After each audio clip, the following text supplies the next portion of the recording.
आज पढ़ा रहे हैं अध्याय 6 में हेडिंग है भूमिका का अर्थ एवं परिभाषा, है ना। भूमिका का अर्थ एवं परिभाषा, meaning and definition of role. Meaning and definition of role, भूमिका का अर्थ एवं परिभाषा।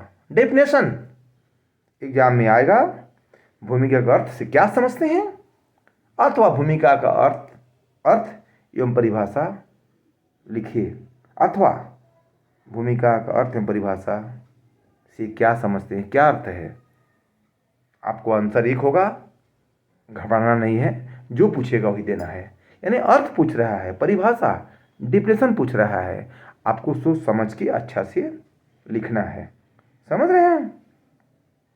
तो दैनिक बोलचाल की भाषा में, जैसे हम लोग बोलते हैं ना किसी भी चीज़ को, साधारण बोलचाल की भाषा में, ठेठ भाषा में बात करते हैं, झारखंडी लैंग्वेज में, है ना।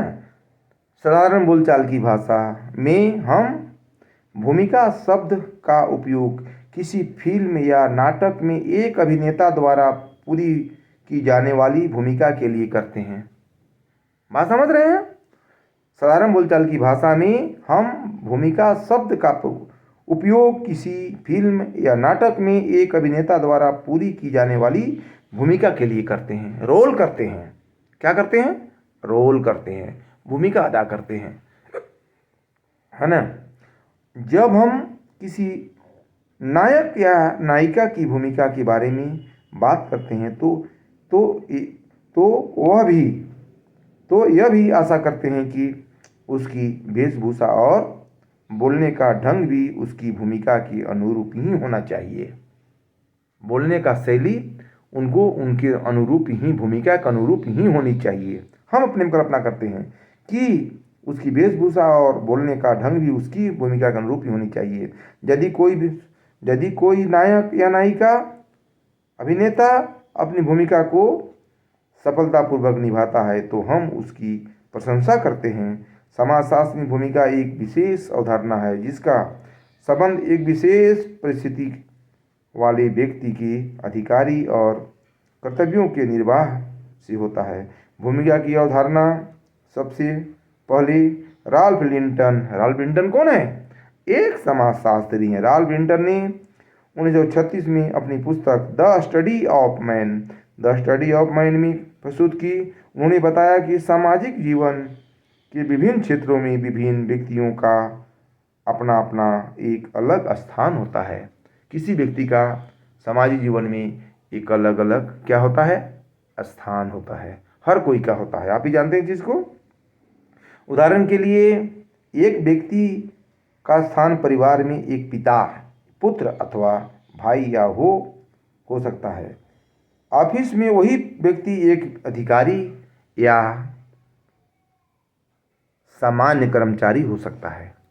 घर में भाई भतीजा हो गया, लेकिन ऑफिस में वो एक अधिकारी कर्मचारी के रूप में उसकी गिनती की जाती है। बात समझ रहे हैं, है ना। क्लब में वह व्यक्ति एक सामान्य सदस्य की परिस्थिति में उसकी गिनती की जाती है। बात भी सही है। व्यक्ति जिस स्थान का पर जिस परिस्थिति में होता है उसी के अनुसार उससे कुछ अधिकारों और कर्तव्यों का पालन करने की आशा की जाती है। व्यक्ति जिस ढंग से अपने विभिन्न अधिकारों और कर्तव्यों का पालन करते हैं उसी को समाजशास्त्रीय अर्थ में उसकी भूमिका कहा जाता है। समाजशास्त्रीय पत्र में उसी को क्या किया जाता है? उसकी भूमिका कहा जाता है। भूमिका के को परिभाषित करते हुए राल्फ लिंटन ने लिखा है, भूमिका के अंतर्गत हम उन सभी मनोवृत्तियों और व्यवहारों को सम्मिलित करते हैं जिसे समाज द्वारा एक विशेष परिस्थिति से संबंधित व्यक्ति अथवा व्यक्तियों के लिए निर्धारित किया जाता है। इसी बात को दूसरे ढंग से स्पष्ट करते हुए इलियट मेरिल ने लिखा है कि व्यक्ति एक विशेष परिस्थिति से संबंधित जिस कार्यों का निर्वाह करता है उसी को उसकी भूमिका कहते हैं। उसको उसकी क्या कहते हैं? भूमिका कहते हैं। भूमिका की अवधारणा को माइकल वेस्टर ने अपने ने आगे चलकर कुछ और संशोधित किया है। उनको बतलाया है कि भूमिका का तात्पर्य अर्थ कुछ ऐसे नियमों और समाज की अपेक्षाओं से है जिसकी एक विशेष पद पर आसीन व्यक्ति से पूरा करने की आशा की जाती है।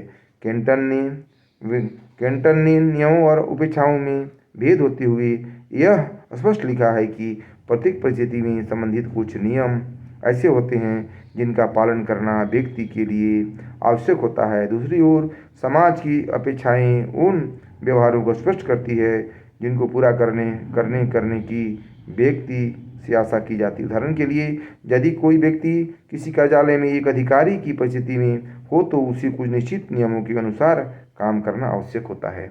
उसको उसके अनुसार काम करना आवश्यक होता है। समाज पर ऑफिस जाना नियमानुसार दफ्तर में सभी कर्मचारियों को कुछ विशेष काम सौंपना तथा प्रत्येक कर्मचारी के कार्य का मूल्यांकन करना इसी तरह के नियम हैं। इस नियमों के साथ ही उससे कुछ अपेक्षाएं भी रखी जाती है। समझ रहे हैं? उपयुक्त बात को यह परिभाषा से स्पष्ट होता है कि एच फिचर ने लिखा है कि जब एक दूसरे से संबंधित व्यवहार के अनेक प्रतिमान किसी विशेष सामाजिक दायित्व को पूरा करते हैं तब व्यवहारों की इसी संयोग को हम भूमिका कहते हैं। इसी संयोग को हम क्या कहते हैं? भूमिका कहते हैं। भूमिका की अवधारणा में एक विशेष परिस्थिति के संबंधित नियमों और समाज की अपेक्षाओं के व्यक्ति भूमिका संतुलन रोल इक्विलिब्रियम का भी विशेष महत्व होता है। भूमिका की अवधारणा को स्पष्ट समझाने के लिए भूमिका बिना रोल साइम्बोल के अर्थ को समझना भी जरूरी है। भूमिका चिन्ह तथा व्यापक विषय है, लेकिन इसकी प्रवृत्ति को एक दो सरल उदाहरणों के द्वारा समझा जा सकता है। साधारण बोलते अवलोकन से स्पष्ट होता है कि कार्यालय में अलग अलग भूमिकाएं निभाने वाले लोगों का पहचान एक दूसरे से अलग अलग होता है। इस प्रकार हम कह सकते हैं कि भूमिका एक अधिकारी का पहनावा अधिक आकर्षक होता है, जबकि सामान्य कर्मचारी अधिक तड़क भड़क की वेशभूषा में नहीं रहते। चतुर्थ श्रेणी के कर्मचारी को एक विशेष यूनिफॉर्म दी जाती है जिससे उसकी वेशभूषा में ही से उन्हें पहचान जा सके। इसी तरह महिलाओं का पहनावा पुरुषों से भिन्न होता है। क्या होता है? पुरुष से भिन्न होता है। इस प्रकार हम कह सकते हैं कि भूमिका को समझना बहुत कठिन हो जाएगा। तात्पर्य यह है कि भूमिका चिन्ह ऐसे संकेत हैं जिनके द्वारा यह जाना जा सकता है कि किसी व्यक्ति को हम किस तरह के कामों की आशा कर सकते हैं। बस आज इतना ही। इस प्रकार हम कह सकते हैं कि भूमिका एक बहुत ही उत्तरदायित्व रोल अदा करती है। बस आज इतना ही।